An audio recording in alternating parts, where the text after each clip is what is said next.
Regresamos a Punto y Contrapunto. Esta tarde, el secretario de Hacienda, Rogelio Ramírez de la O, presentó ante la Cámara de Diputados el proyecto de presupuesto 2022, un presupuesto que, según el gobierno federal, se caracteriza por impulsar la recuperación económica inclusiva, ser balanceado, responsable y con una profunda vocación social. Ahora viene la discusión y contrapropuestas de la oposición y, claro, la pelea por el control de las comisiones, empezando por la de presupuesto. Veamos en contexto. El próximo 20 de septiembre comenzará la integración de las comisiones en la Cámara de Diputados. El coordinador de la bancada de Morena, Ignacio Mier, dijo que su partido no busca presidir más del 40% de las 46 comisiones ordinarias, pero sumando a sus aliados, podrían aspirar, según Mier, al 58% de las comisiones, es decir, al menos 27. Morena cuenta con 198 diputaciones y con la coalición Juntos Haremos Historia alcanza las 278. Entre las comisiones que busca controlar están la de puntos constitucionales, la de presupuesto, la de pueblos indígenas y la de medio ambiente. La legislatura anterior, de 46 comisiones ordinarias, 23 fueron presididas por Morena, mientras que la alianza opositora, integrada por las bancadas del PRI, PAN y PRD, busca presidir la de Hacienda, de Justicia y de Marina, además de las de Gobernación y de Seguridad. Los legisladores morenistas han señalado que su prioridad será aprobar las iniciativas que envíe el Ejecutivo Federal, mientras que el bloque opositor informó que una de sus primeras acciones será promover un proyecto de presupuesto alterno. Esta tarde, el titular de Hacienda, Rogelio Ramírez de la O, presentó el paquete económico 2022, que según el funcionario es equilibrado entre ingreso y gasto, responsable y realista. En 2020 se modificó el reglamento de la Cámara de Diputados para que las iniciativas que no hayan sido procesadas durante la legislatura saliente queden bajo resguardo de la Secretaría de Servicios Parlamentarios y puedan ser aprobadas hasta el término del primer periodo ordinario del segundo año de ejercicio de la legislatura entrante. Durante la 64 legislatura se presentaron 6,816 iniciativas, de las que 4,770 quedaron pendientes. Punto y contrapunto. Segundo tema de la noche. Comienzo contigo, Eder. Pues es el primer paquete económico que entrega Ramírez de la O, Rogelio Ramírez de la O, como secretario de Hacienda. Pues es en el paquete económico donde vemos las prioridades del gobierno conforme a cómo se asignan los recursos. ¿Qué decir, qué esperar de la aprobación de este presupuesto? Y bueno, también de la integración de las comisiones en la Cámara de Diputados, donde, como ya decía yo hace un momento, habrá que ver quién va a presidir precisamente la comisión de presupuesto. Sí, yo creo que el presupuesto va a salir sin sobresaltos, sin muchas novedades, ya traen un camino andado y el gobierno federal ha marcado cuáles son sus prioridades en el contexto de la recuperación económica por la pandemia. Sí me llama la atención y espero que ahora sí suceda la posibilidad de que marquen tasa cero para los impuestos a todos los productos de higiene femenina, que es una solicitud que desde el año pasado colectivas feministas y las diputadas de todas las bancadas habían impulsado. Entonces, parece que esta vez sí va a suceder. Por lo demás, me parece que no va a haber mayores cambios. Sobre el tema de las comisiones, es normal, están ahorita ajustando a ver para cuánto les da a cada uno de los grupos parlamentarios. También es parte de los procesos de negociación que se dan de mediano y largo plazo para que se mantengan ciertos equilibrios, pero también para que se mantenga la gobernabilidad. A Morena no le conviene aplicar en mala lid la mayoría que tiene para obtener ventajas, porque la posibilidad de que haya una representación equilibrada en las presidencias de comisiones permite que se siga avanzando en otros temas que son más importantes. Entonces, a cada bancada le corresponde además tener representación importante y presidencias en comisiones de las fundamentales, y si ellos están marcando prioridades, pues en función de eso se darán las negociaciones. Lo que está claro es que Morena no va a sacrificar la comisión de presupuesto, porque eso es una de las grandes prioridades de la 4T, y a ver quién se queda con todo el proceso de las investigaciones de los juicios políticos que quedaron pendientes y que era Pablo Gómez quien lo traía en la legislatura anterior, y esta vez perdió por Gabriel Cuadri. Entonces, a ver quién se queda ahora presidiendo esta comisión, que será fundamental porque tenemos el caso emblemático de Rosario Robles pendiente, pero sobre todo el de Cabeza de Vaca. Que Marta Tagle anunció hace unas horas que el paquete económico precisamente contempla una reforma para tasar cero, o sea, quiere eliminar el impuesto a los productos de gestión menstrual. Vamos a ver. Luis, ¿coincides con lo que dice Eder? ¿Cómo ves los consensos, la discusión que se está dando en la Cámara de Diputados por la integración de las comisiones? Y sobre el paquete económico, el secretario de Hacienda ha dicho que es un paquete, digamos, un presupuesto realista y que va a atender las necesidades de la gente más afectada por la pandemia. ¿Es así realmente? ¿Qué te preocupa sobre este presupuesto? Mira, sí coincido con Eder, Mariana, en cuanto al tema que es normal la discusión y la disputa que se va a dar por las comisiones al interior del Congreso. A mí me gustaría que las personas que nos ven y que nos escuchan sepan lo que implican las comisiones, porque el presidir una comisión implica digamos, una secretaría técnica, un grupo de asesores que están alrededor, implica mayor capacidad presupuestal y eso aumenta la capacidad política que pueden tener los grupos parlamentarios y en específico los actores políticos dentro del Congreso para poder crear, pues para poder tener mayor capacidad de negociación para las distintas iniciativas o temas que van a tener que resolver a lo largo de la próxima legislatura. A mí me gustaría mucho que dentro de esa negociación se privilegie sobre todo el expertise de personas que pueden presidir distintas comisiones, digamos comisiones que puedan llegar a ser relevantes, la capacidad que tengan de negociación los mismos actores políticos para que las agendas salgan y que no se creen como se crearon en ocasiones anteriores comisiones, digamos, múltiples comisiones, ¿no? Les pongo un ejemplo, en las legislaturas 62 y 63 se llegaron a crear hasta 100 comisiones más.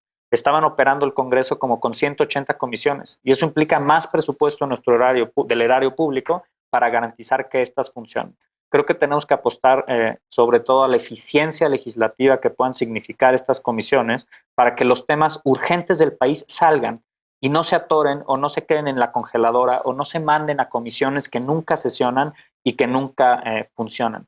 En esas mismas legislaturas que les pongo de ejemplo, hay comisiones que sacaron 800 iniciativas a lo largo de los 3 años y hay comisiones que no sacaron ni una, ¿no? En específico me parece que eran como 10 o 15 comisiones que produjeron en promedio una iniciativa a lo largo del proceso legislativo. Creo que eso habría una petición a los coordinadores de los grupos parlamentarios que lo evitemos al máximo. Y sobre el tema de la discusión sobre las cuales van a ser las más relevantes, coincido, la disputa más fuerte va a estar en la de presupuesto y esa no va a haber sesión del grupo que tiene la mayoría o de la coalición que tiene la mayoría. Morena, el PT y el Verde claramente a través de Morena van a coordinar esta iniciativa. Y están las otras, Hacienda, puntos constitucionales, asuntos migratorios, salud, que con el tema de la pandemia también va a ser muy relevante en el próximo periodo legislativo, igualdad de género, derechos humanos, entre otras más. Entonces sí esperaría que se privilegie el expertise, la capacidad de negociación de los propios legisladores y los legisladores que las integren, que haya un compromiso fuerte, porque en muchas ocasiones no siempre asisten nuestros legisladores que se integrarán, digamos en promedio, cada legislador podrá ocupar un espacio en 2 comisiones de trabajo. Entonces creo que la distribución tendrá que ser también muy estratégica y relevante a partir del expertise de cada uno de ellos. Bien. Dolores Luis dice apostarle a la eficiencia legislativa y es que sí, en la legislatura pasada se presentaron pues más de 6,000 iniciativas, de las cuales quedaron pendientes más de 4,000. Entonces, pues, ¿qué opinas de este tema? ¿Qué otras comisiones te parecen importantes o donde crees que puede haber ahí un punto de discusión para obtener la presidencia? Y si quieres también destacar algo del paquete económico. Bueno, yo lo que creo es que lo que dice Luis es una propuesta muy hermosa, pero en la realidad es bastante difícil y desafortunado que los grupos parlamentarios a veces ni siquiera pueden llegar a acuerdos consigo mismos. Yo también he visto bastante cómo tantísimas iniciativas quedan pues simplemente en la congeladora y después simplemente desaparecen. Esa ha sido la historia de los congresos, no solo a nivel federal, sino también a nivel local. Creo que tenemos un grave problema en México en términos de efectividad de producción en los legisladores y legisladoras. Lo que sí destaco en este paquete económico, y me parece importantísimo, a ver, todos los temas son importantes. No creo que haya una comisión que esté por encima de la otra. Salud, puntos constitucionales, frontera, migración, o sea, tenemos un montón de problemas en México y la verdad, yo creo que también otra de las cuestiones que pasan, ¿no? en los congresos es que por lo general determinadas comisiones son las que generan esta disputa de poder y de pronto otras salen ahí un poco como a colación o rezagadas. Algo que destaco es el aumento, por ejemplo, en cuanto al presupuesto para la Secretaría de Salud, es un incremento presupuestal del 27.6%. Eso me parece a mí importantísimo a raíz, obviamente, de la pandemia. Y también destaco lo que comentó Ramírez de la O, que viene siendo el gasto de inversión que se propone para el próximo año, que es una cifra de casi 1 billón de pesos, ¿no? Esto también es importante saber cuáles van a ser los proyectos y, por supuesto, también lo que pasa con el asunto presupuestal es que tendríamos que revisar, Mariana, así con mucho más lupa, cuáles son esas áreas que van a recibir más dinero.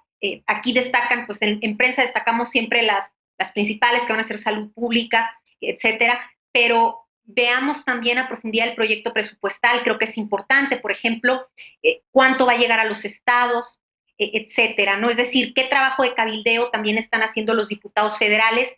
Y por supuesto, a mí me llama mucho la atención que de pronto se cite a Morena o a la coalición Juntos Haremos Historia como que tienen mayoría y van a tener todo para aprobar, cuando esa no es la realidad. Hay fracciones, hay fragmentaciones en los grupos, o sea, no es algo tan sencillo como que van a votar, ¿sí? Así fast track todo lo que el presidente diga. También creo que va a ser un momento interesante para ver cómo se desarrollan en este nuevo periodo otros personajes y qué cara le van a dar, por supuesto, a lo que viene siendo como Morena y esta coalición. A mí me interesará ver eso.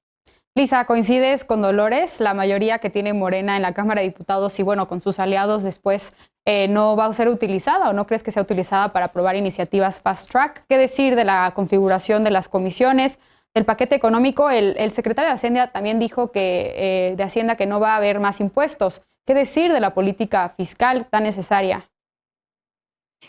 A ver, van a utilizar todas las maneras institucionales y políticas que tengan para pasar los pendientes legislativos que no concluyeron en la 64. Eso es no solo cierto, sino también legítimo, mientras justamente se haga por las vías institucionales y legales autorizadas, ¿no? Y no se intenten pues saltar ciertos contrapesos, ciertos equilibrios que están contemplados en los reglamentos internos de las cámaras y en la ley.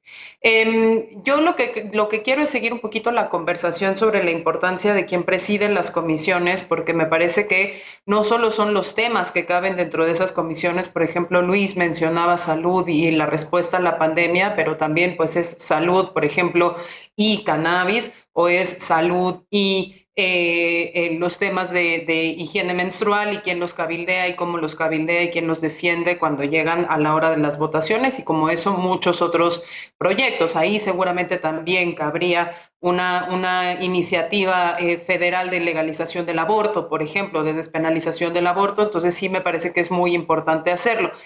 ¿Y por qué lo digo? Porque quien controla la comisión tiene la capacidad de hacer los saques de los dictámenes, tiene la capacidad de convocar a las reuniones de discusión de los dictámenes que se estén o de las iniciativas que se quieran convertir en dictámenes adentro de la comisión, tiene la posibilidad de retrasar o adelantar las votaciones. Y sí es importante el perfil de quien lo ocupe, porque en el Senado de la República vimos que un solo senador que se llamaba Julio Menchaca pudo detener durante 2 años la discusión legislativa sobre el tema de cannabis, ¿no? Y luego unas comisiones a las que no les importó ya el trabajo legislativo, que nunca convocaron a las sesiones de su grupo de trabajo en la Cámara de Diputados, perdieron el tiempo durante el último periodo de la 64 y pues el tema al final del día, después de haber estado ahí casi todo la primera mitad del sexenio, no salió, ¿no? Entonces creo que sí es muy importante saber quién está ahí, también para que nosotros, ciudadanos y ciudadanas, podamos exigirle a esos representantes por los que votamos que hagan su trabajo, lo hagan diligentemente y lleguen a los acuerdos políticos y técnicos que necesitan para que las cuestiones legales avancen.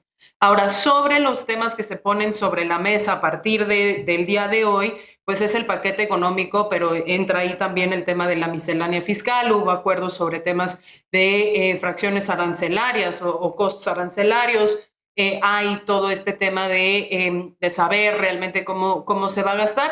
Y ahí yo resaltaría dos cosas.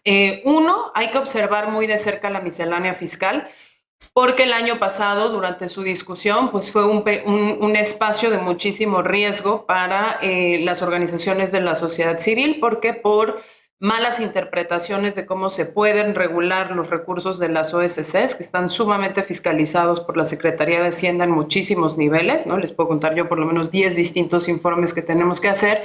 Se pedía, por ejemplo, la pérdida del estatus de donataria autorizada para la deducibilidad de impuestos si otra organización con la que compartieran asociados, consejeros, directivos o demás la perdía por cualquiera que hubiese sido el motivo. Entonces hay que estar muy pendientes en esta miscelánea de cuáles son las disposiciones fiscales que se ponen al funcionamiento ya no solo de ciertos sectores estratégicos como podrían ser el energético, sino también de sectores que están directamente vinculados con la pluralidad democrática del país. Y la última, hay por ahí una petición también circulando para que se devuelvan los más de 7,000 millones de pesos para el Fortasec, que es los recursos federales que subsidian la seguridad en los municipios, de los cuales 300 policías municipales dependen y que fueron eliminados para el ejercicio de 2021. Entonces, ojalá le demos seguimiento también a estos temas porque son demasiadas cosas para 2 minutitos. No, así es. Seguramente le vamos a dar a analizar con más profundidad el paquete económico.